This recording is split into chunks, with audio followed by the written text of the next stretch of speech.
If they got to Lupino first, they'd eat him for breakfast. Or snack. Things weren't picky. If they got hungry, they sometimes forgot to interrogate their prisoners. Even top spies like Lupino. Well, unless he really was a traitor, obviously. Dirty and bloody, Renato finally reached Lupino.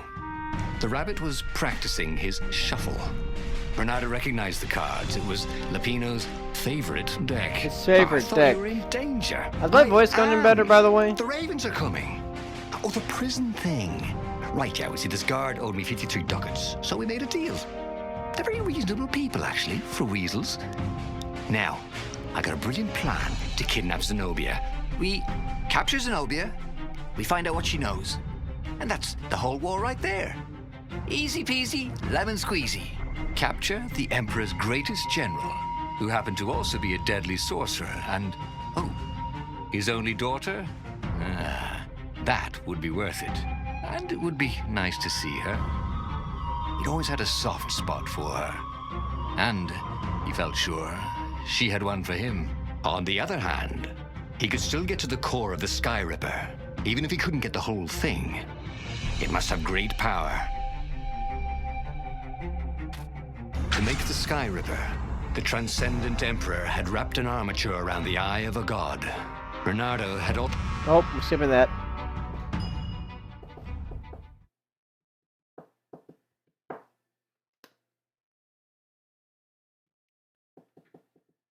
We should be done somewhere in the next hour and a half. It's beautiful here, thought Renato. It was nice to be back with his old war buddy. All right. Lupino was a traitor. But still, it was good company.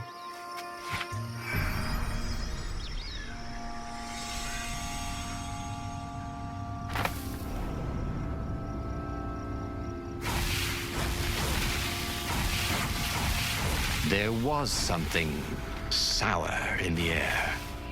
Like the earth had ruptured over something that had been fermenting for a very long time.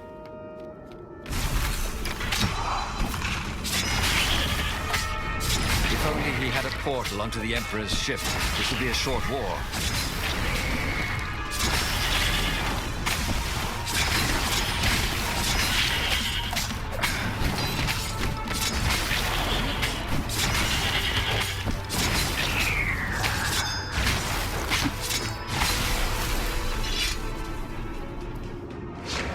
Renato felt wrong all over.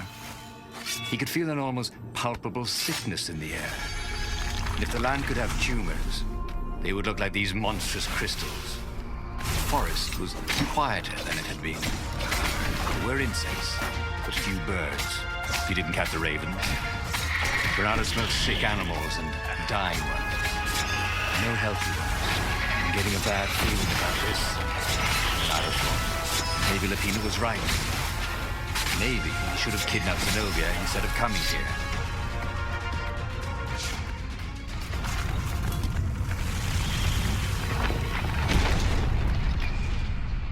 As he held the radiant icosahedron, Renato felt queasy, like dozens of tiny worms. Tell you what, said Lupino. I'll take it to the observatory. You attack the Imperial outpost. The Imperial outpost was a vital communications node. Taking it could shatter the Empire's ability to coordinate. And it would be full of secret plans and maps and maybe even rebel prisoners.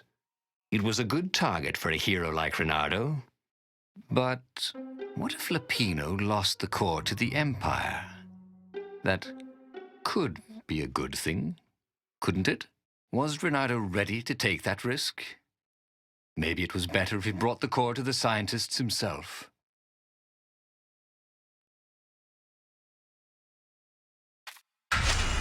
Trust me, Renato, you won't.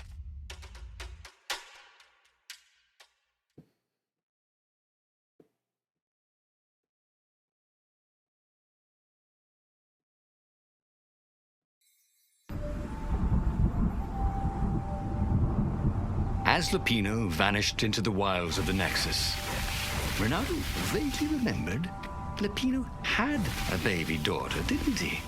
Yep. And he told her mother he was going out to get some Easter eggs, and he'd never come back. But Renato was relieved not to carry the core anymore. He was already feeling better. And who knows, maybe this time Lupino would get it right. And if Renato could take the outpost, he'd have access to all the Empire's communications in the sector.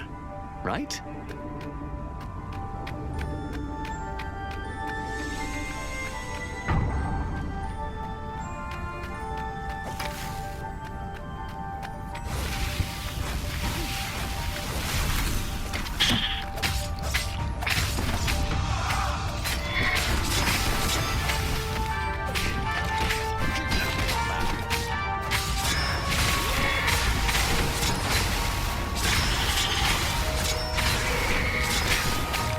Wow, that ruined the mood.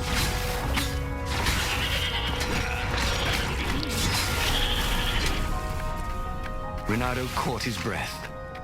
His joints still hurt, but he couldn't feel the poison in his system anymore. He'd let the armature slip out of his hands to save his friend Lupino. Of course he had to let Lupino take the core. The rebellion needed every man doing his duty. And the rabbit would be no good taking on an Imperial outpost, right?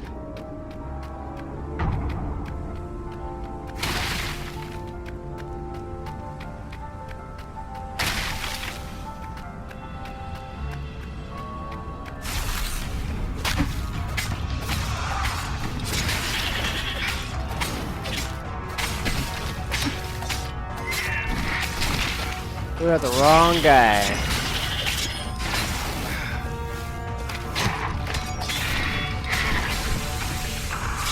Not this time.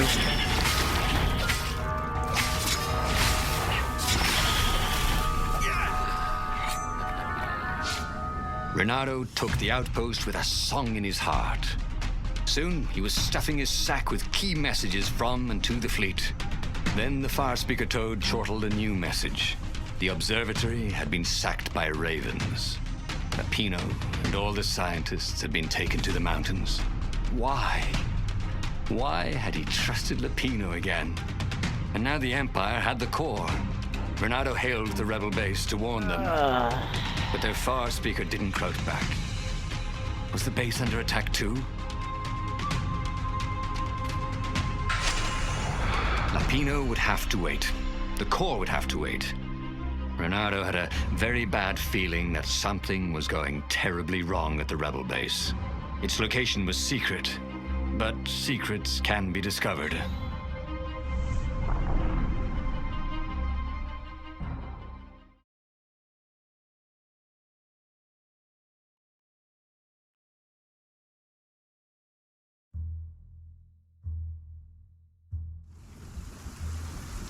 There were Imperials everywhere in the ruins, and dead civilians.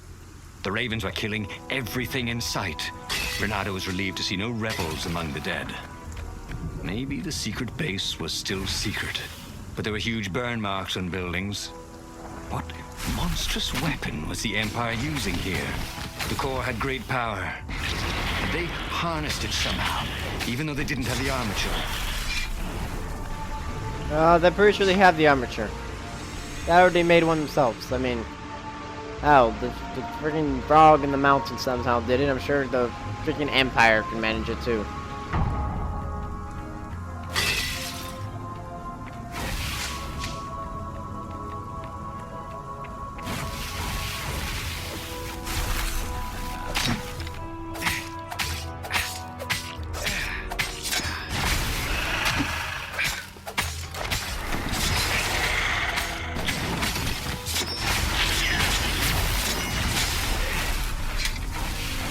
Even if Renato could rescue the secret base, then what? Without the Sky River, they'd still lose the final battle. One of these days, he was really going to have to start thinking things through.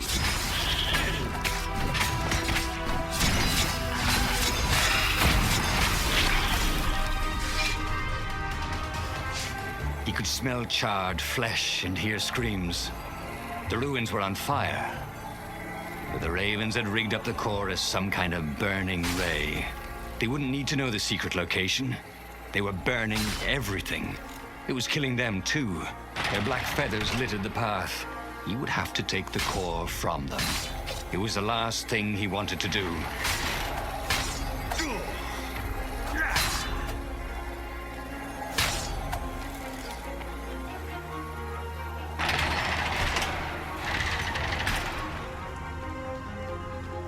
The rebel base seemed quiet. Oh, we're gonna find out soon, Darren.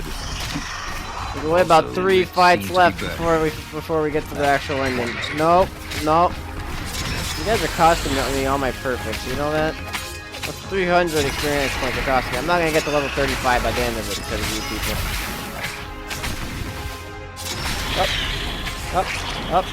Up. Come here.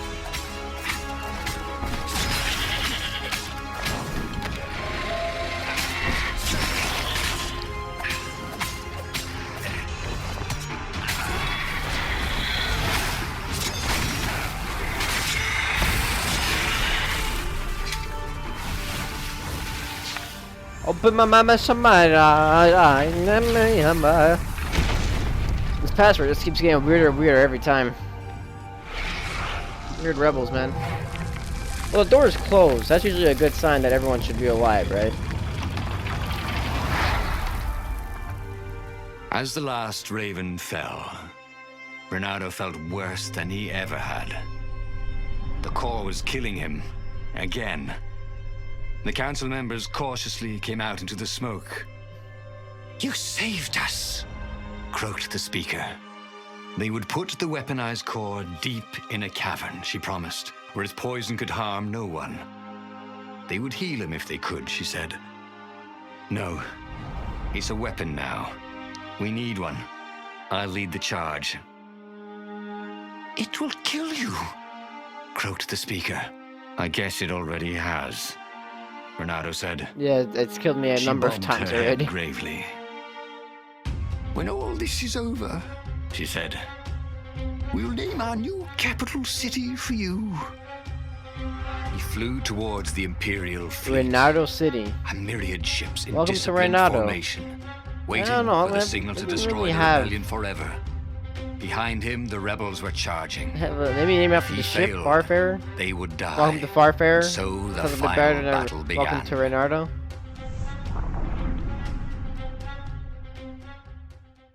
I don't know. He doesn't really have a name for a city.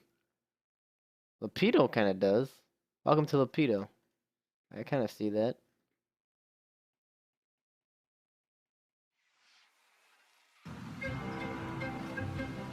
Everything hurt. It was unpleasant to fight this way. With each blow he struck with his sword, he felt weaker. Yet each time the core fired, it got brighter. As if the heat for the burning ravens and buildings only fed its hunger. He wondered where Lapino was. Wasn't he supposed to be in the battle? No. He'd been captured, hadn't he? Oh, Reynardo's mind was smoky now, like the burning fleet. He hoped this wouldn't take long.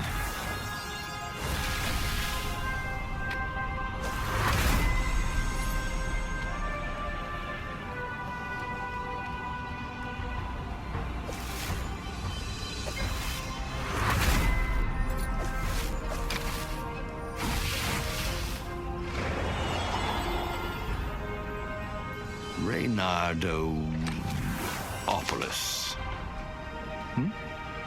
Vulpus Major? Lando Nardo. If they were going to name a capital city after him, well, just wished he had a better name. I know, right? Where's Lapino? He missed Lapino's bitter outbursts. Or did he? Lapino had gotten him into this mess, hadn't he? The core was a wonderful weapon. It swept fire across the fleet. Ravens exploded in its gaze, and with every heartbeat it grew brighter. He would die.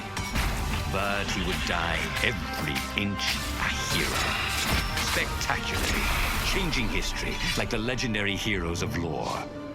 Or was it yore? I couldn't remember anymore.